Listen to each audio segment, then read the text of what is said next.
Excuse me, hi. Just riding home with me again. First of all, I want to say just a touch about the weather.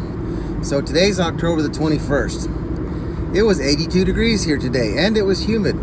It was you went outside, you got sweaty.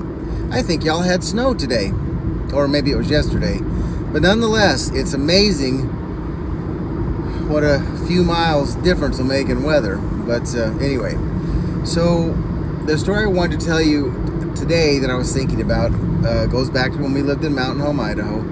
And we had, even as young, 8, 9, 10-year-old kids, we had quite a bit of freedom. And it wasn't just us. It was just, I guess it was my generation. But like our parents just kind of let us run and trusted that everything would be okay, I guess, or maybe they didn't really think about it.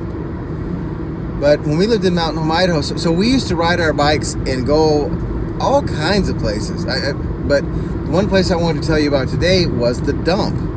So somewhere on the edge of town, the city had dug basically a big pit in the ground. I mean, a real big pit in the ground. I don't know how big, but let's just say, for the sake of argument, is the size of a city block. That might be about right. And maybe 10 or 12 feet deep.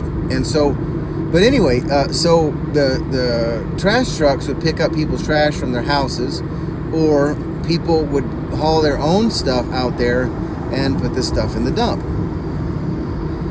And again, I guess this is one of my how things are different now things, but anybody could go to that dump at any time.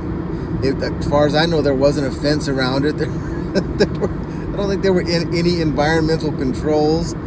My guess is that the ground underneath it was not lined with heavy plastic to keep the whatever poisons and chemicals and whatever else were being dumped there, so that it didn't get into the groundwater.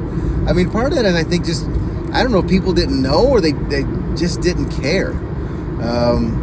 It's hard to say, but anyway, so that's one of the places we would go. We would ride our bikes out to the dump, which was, again, I don't know how, I don't think I had necessarily any sense of distance, but we had to ride, if I remember correctly, all the way across town and then out to the dump. So let's say it was a 3 or 4 mile bike ride each way. And so we could go out there and you could pick through the trash. You might find something of value, or mostly it was junk. That's why it was in the dump. And I remember there was this kid that lived across the street from us. His name was Doug Collins, and his dad, I don't know what I think they weren't very well off. I think they were pretty poor, and but their dad used to go out there and comb through the trash in the dump and find things to bring home that could be used or resold or whatever. Sorry, I have to change lanes here. But one thing that was nice about going to the dump was that because the trash was covered up with dirt after it had been there, they had bulldozers and stuff that would cover it up, but that would make like hills, so that we could ride our bikes up and down those hills and that sort of stuff like that. So, okay, good memories of the dump in Mountain Home, Idaho. Love you.